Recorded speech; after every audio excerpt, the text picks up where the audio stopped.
Hola queridos colegas, estamos en la clase 4, hemos avanzado bastante, los felicito por todo el esfuerzo porque sabemos que se están esforzando bastante y están trabajando en grupo.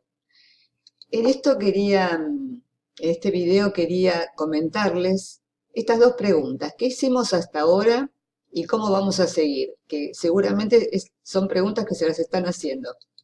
Vamos con las respuestas. En primer lugar, quería mostrarles el esquema que ustedes ya lo tienen en la clase 2, en la cual están las distintas etapas por las que atraviesa el ABP, el aprendizaje basado en problemas. Y vamos a ver en qué etapa estuvimos trabajando. En primer lugar, ustedes en la clase 2 se reunieron en grupos y estuvieron debatiendo el problema, que no es un asunto menor. Se pusieron de acuerdo, trataron de mediar entre ustedes mismos y eligieron un problema real, un problema basado en una situación, y sobre ese problema trabajaron la pregunta problematizadora. Evidentemente la pregunta problematizadora es bastante difícil, como se han dado cuenta, de definir. ¿Por qué? Porque es difícil. Porque es una pregunta que en cierta manera los va a orientar en toda la tarea. Va a orientar a los chicos también en el trabajo. Es una pregunta fundamental. Es una pregunta que tiene peso porque tiene que sostener todo el aprendizaje basado en problemas, todo ese proceso. Si la pregunta es muy sencilla, que solamente lo pueden responder sin necesidad de investigar, se cae el proceso, directamente termina el trabajo que estamos haciendo con ellos. Si la pregunta es demasiado difícil, también en cierta manera no los motiva, los tiene que motivar a buscar la información, a buscar cuál es la respuesta a esa pregunta. Por eso, analizar y definir el problema o la pregunta problematizadora no es un asunto menor. Justamente ustedes estuvieron trabajando y eso sé que les costó en los grupos, en todos los grupos les ha costado y es entendible, porque es una pregunta que, por ejemplo, no tiene que ser respondida por sí o por no. Si los chicos ya responden sí o no, eso no problematiza. Tiene que dar lugar a que ellos puedan expresar sus ideas previas sobre eso, lo que conocen sobre eso, pero que también se den cuenta que hay cosas que no conocen. No para solucionar el problema, porque no vamos a ser tan, eh, digamos, pretender llegar a solucionar un problema, pero sí por lo menos abarcarlo. Entonces, una vez definido el problema y la situación y la pregunta problematizadora, lo que vamos a hacer, por ejemplo, con los chicos es reunirlos en grupos, en pequeños grupos. En esos pequeños grupos van a volver a releer el problema, van a poder releer la pregunta o las preguntas problematizadoras, que tienen que ser preguntas investigables y no muchas, una, dos o tres, pero no es un cuestionario, no se trata de un cuestionario. Reunidos en grupos, lo que van a hacer los chicos es una lluvia de ideas, es decir, ¿qué es lo que saben sobre ese tema? Seguramente saben bastante.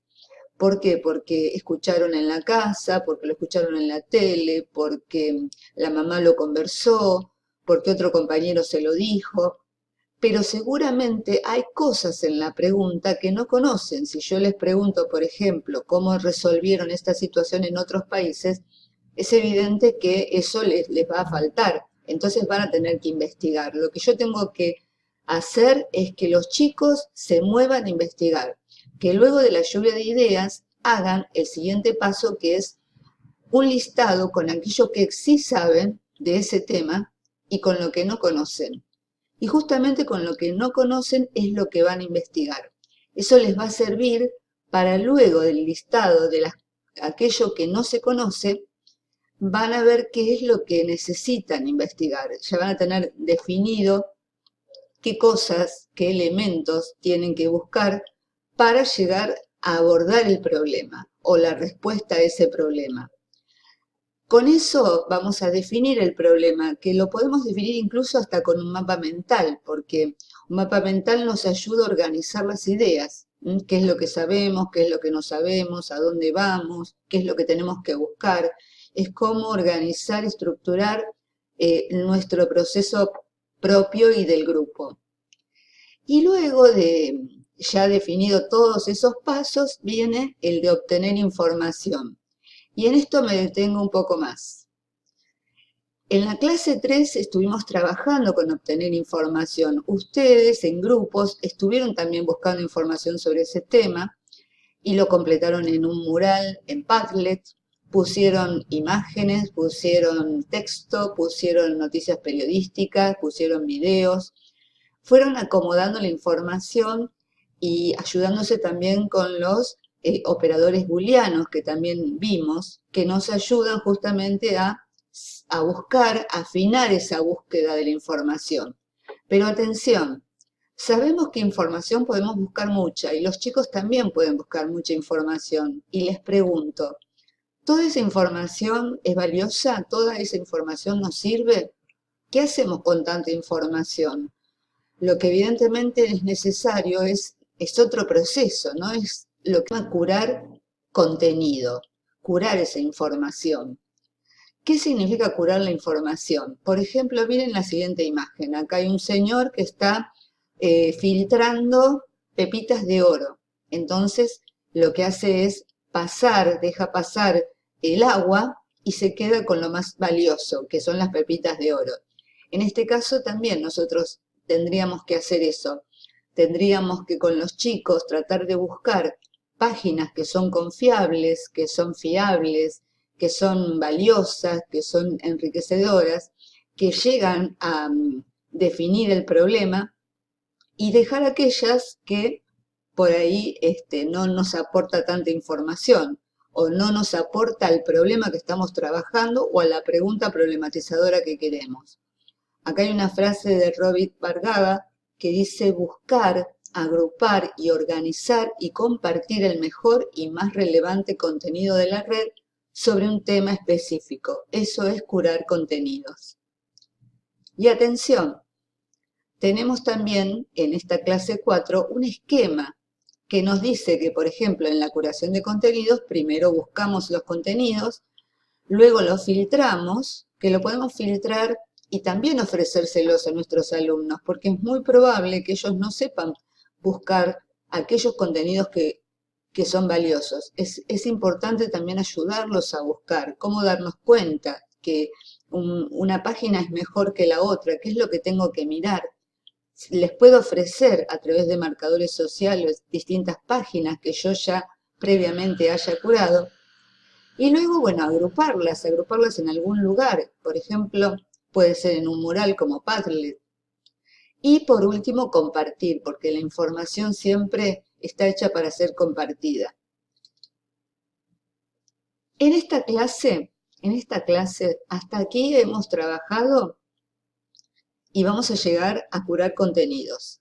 Pero acá también hay algo que ustedes van a notar que dice actividad de ida y vuelta. Es un anticipo. Les pido que lo lean detenidamente. Y es un anticipo que ustedes van a aplicar en la clase 5. Por eso se los anticipamos para que lo vayan leyendo.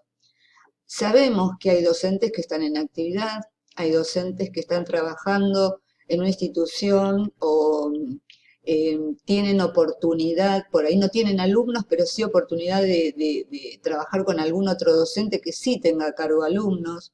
O ustedes puede ser que no tengan alumnos a cargo, que en este momento no estén trabajando. Bueno, hay opciones para todos. Así que léanlos, fíjense qué opción ustedes van a elegir y cualquier duda, por supuesto, estamos acá presentes, tienen un foro, recuerden, un foro de consultas y tienen la mensajería del aula como para contactarnos.